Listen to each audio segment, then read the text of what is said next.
ना गोदी मीडिया की तरह और ना ही विरोधी मीडिया की तरह पहुंचाएंगे आप तक असली खबर सिर्फ सच्चे मीडिया की तरह। नमस्कार, मैं हूं अरुणेश कुमार और आप देख रहे हैं यंग तरंग सच की आवाज। दोस्तों, आज से हम खबरों के खिलाड़ी इस साप्ताहिक कार्यक्रम की शुरुआत कर रहे हैं और इस वीडियो में हम आपको ये बताएंगे कि सप्ताह भर की जो बड़ी खबरें थी उनको न्यूज़ चैनलों ने कैसे प्रेजेंट किया, उन खबरों से खिलवाड़ किया गया या फिर उन खबरों के पीछे छिपी हुई असली खबर को आप तक पहुंचाया गया। इस पर करेंगे बात, बने रहिए हमारे साथ। तो आज सबसे पहले हम आपको बताते हैं 15 अगस्त 2021 यानी हमारी आजादी के 75 साल पूरे हो गए और इस अवसर पर हमारी केंद्र सरकार आजादी का अमृत महोत्सव मना रही है। तो इससे जुड़ी हुई खबरें किस तरीके से आप तक पहुंचाई गई, इस पर पहले बात कर लेते हैं।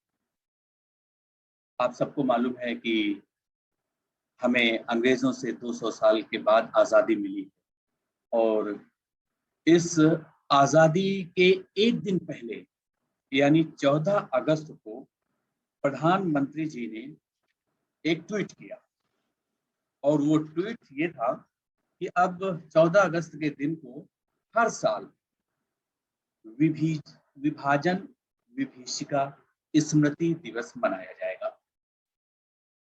इस ऐलान के बाद ही टीवी के समाचार चैनलों में खलबली मच गई। दो तरह के समाचार चैनल इस समय हमारे कंट्री में हैं, एक जो सरकार के साथ हैं, दूसरे जो सरकार के खिलाफ हैं। लेकिन इन सब के बीच में खबरों के साथ कौन है? क्या उस खबर से खिलवाड़ किया जा रहा है या फिर जो तुम्हें हो पसंद वही बात कहेंगे, दिन को अगर रात कहो तो रात कहेंगे?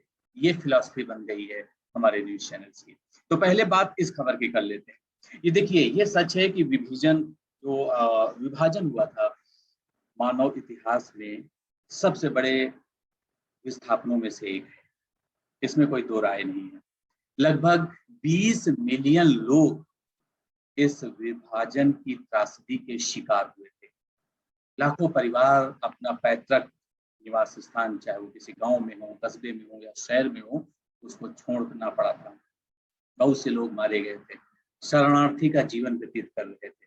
लेकिन ये सब 1947 के दशक में हुआ था, या यूं कहें 1947 को ही हुआ था।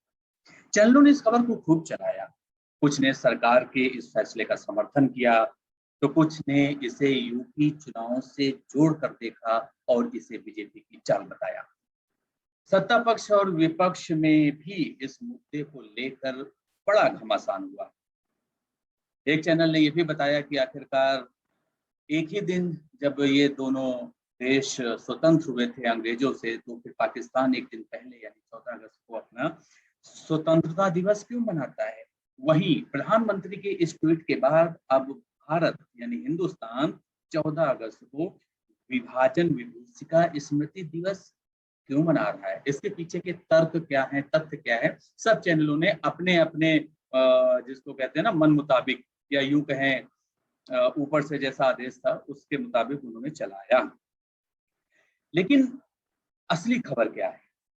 असली खबर यहाँ पर ये है कि इस 14 अगस्त को ये दिवस मनाया जाएगा, इसमें कोई दो राय नहीं है। आपको विभाजन को याद करना है, त्रासदी है, आप मना सकते हैं, इसमें कोई मुझे आपत्ति नजर नहीं आती। लेकिन ये आपत्ति का जो समय है या इस खबर के जो ऐलान की टाइमिंग है, यानी 15 अगस्त से ठीक एक दिन पहले 14 अगस्त को आप ये ऐलान करते हैं। अगर इसी को 2-3 महीने पहले ऐलान कर दिया जाता कि अब 14 अगस्त को हम ऐसा ऐसा दिवस मनाएंगे, तो टाइमिंग को लेकर सवाल उठने लाजमी है।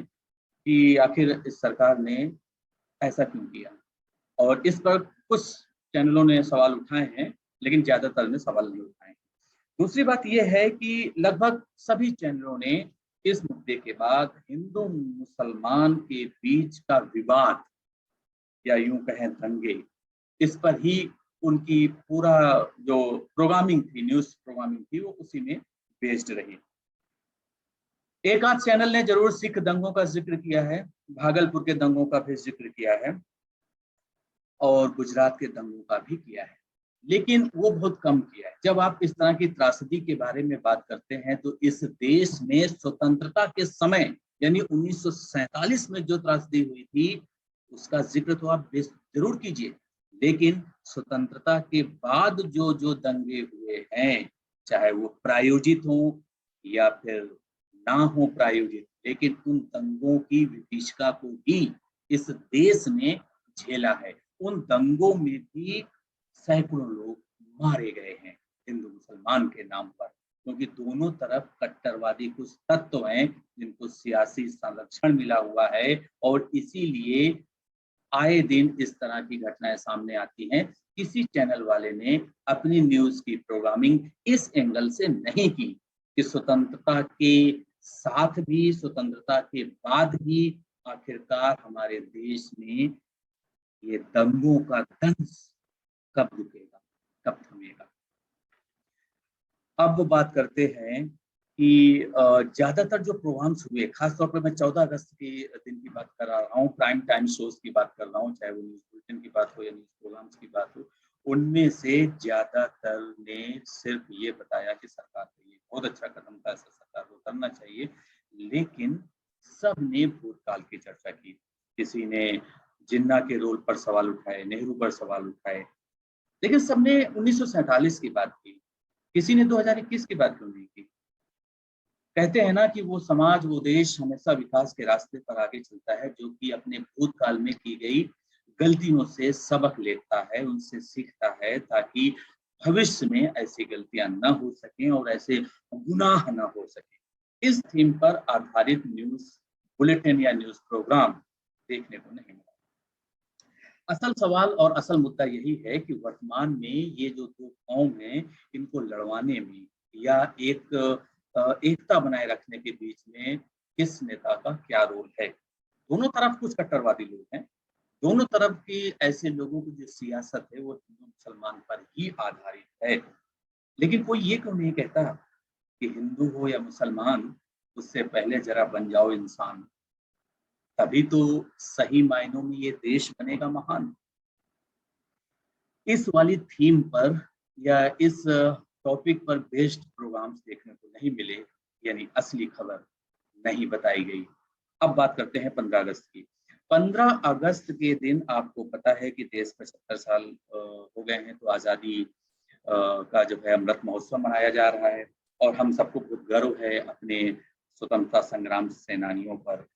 लेकिन ज्यादातर जो चैनल हैं उन्होंने अपने प्रोग्राम्स को किसी फिल्मी सितारे को बना लिया जो रियल लाइफ में तो नहीं, लेकिन रियल लाइफ में कैप्टन विक्रम बत्रा का रोल प्ले कर रहे हैं, या किसी भी तरह का जो है अजय देवगन की भुज द प्राइड ऑफ नेशन को भी एक मूवी आई है, तो उन सितारों को बुला लिया गया। कुछ जो है स्वतंत्रता संग्राम जो सेनानी हैं, जो शहीद हुए हैं, उनके परिवार वालों को बुला लिया गया और एक अच्छा प्रोग्राम बना दिया गया। वो सब ठीक है अपनी जगह पर, लेकिन मेरा सवाल ये है कि आखिरकार 75 वर्षों की इस यात्रा में हमारे समाज में, हमारे देश में क्या सकारात्मक और नकारात्मक दोनों ही पक्षों की बात होनी चाहिए, और क्या परिवर्तन आए, इस पर किसी चैनल में आपने कोई प्रोग्राम देखा?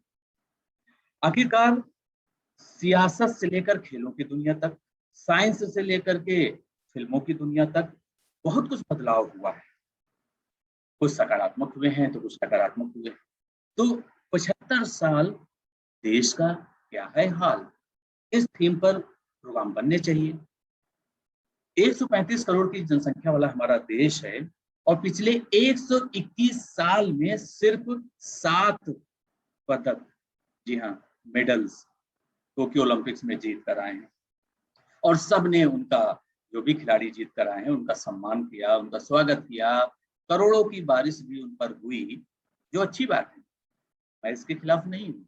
लेकिन सवाल ये है कि सफलता मिलने के बाद तो सरकार भी आपको सम्मान देती है, समाज भी आपको सर देखो कहते हैं ना कंधों पर बिठाता है, लेकिन संघर्ष के दिनों में आपका साथ कौन देता है? जब आप खेलों की दुनिया में अपना करियर बनाना चाहते हैं, तो आप अपने परिवार से, अपने समाज से, अपने सिस्टम से, जो गवर्नमेंट सिस्टम है, उससे आपको कितना समर्थन मिलता है, कितना सहयोग मिलता है, कितना मार्गदर्शन मिलता है? इस पर क्या कोई प्रोग्राम बना? शायद नहीं बना। इसके अलावा सबसे बड़ी बात ये है कि हमारे देश में खेलों के प्रति लोगों का क्या रुझान है? और दूसरी महत्वपूर्ण बात ये है कि इन 75 सालों में आए दिन किसी भी राजनीतिक दल का कोई भी नेता हो, वो अक्सर कहता है सबसे बड़ा युवा देश है हमारा। 65% आबादी 35 वर्ष से कम उम्र के आयु वर्ग के लोगों की है। लेकिन उन युवाओं की दशा क्या है, उन युवाओं की दिशा क्या है? आखिरकार युवाओं की दुर्दशा पर किसी चैनल ने कोई प्रोग्राम क्यों नहीं बनाया? इस 75 साल में युवाओं का क्या है हाल? इस पर क्यों नहीं प्रोग्राम बने? और सबसे बड़ी बात ये कि जितने भी प्रोग्राम बने, उसमें से सरकार के प्रचार की बात ज़्यादा थी और असली समाचार की बात कम थी। इसके अलावा आज़ादी ज़रूर मिल गई, अंग्रेज़ों से आज़ादी मिल गई, अंग्रेज़ियत से आज़ादी कब मिली? और अंग्रेज़ियत एक सोच है, एक स्वभाव है, एक वीआईपी कल्चर है। ये वो है जो भारत और इंडिया के बीच की खाई को बढ़ाता है। इस पर आधारित क्या कोई प्रोग्राम बना? इसके अलावा आखिर असली आज़ादी कब मिलेगी? जब महिलाओं को असुरक्षा से आज़ादी मिले, जब गरीबी रेखा से नीचे रहने वाले लोगों को गरीबी से आज़ादी मिले, युवाओं को बेरोज़गारी से आज़ादी मिले, देश को हिंदू-मुसलमान के नाम पर सियासत करने वाले नेताओं से आज़ादी मिले। और सबसे महत्वपूर्ण बात ये कि आज़ादी के असली अर्थ क्या होता है, असली मायने क्या होते हैं, इसको समझाने के लिए किसी चैनल ने कोई प्रोग्राम बनाया? क्या ज़बरन आपको देशभक्ति सिखाई जाएगी? देशभक्ति का आपको प्रमाण देना पड़ेगा, तभी आप सही मायनों में आज़ाद होंगे? जी नहीं, आज़ादी दिल से निकलती है, दिखावे से नहीं। तो आज के इस कार्यक्रम खबरों के खिलाड़ी में इतना ही। अगले सप्ताह फिर होगी आपसे मुलाकात कुछ और खबरों के विश्लेषण के साथ। तब तक आपको क्या लगता है कि दरअसल हमारे देश में खबरों से खिलवाड़ किया जाता है या असली और सच्ची खबरें आप तक पहुंचाई जाती हैं? आप अपना फीडबैक कमेंट बॉक्स में दीजिए। साथ ही हमारे चैनल को लाइक, शेयर और सब्सक्राइब कीजिए। देखते रहिए यंग तरंग, सच की आवाज़।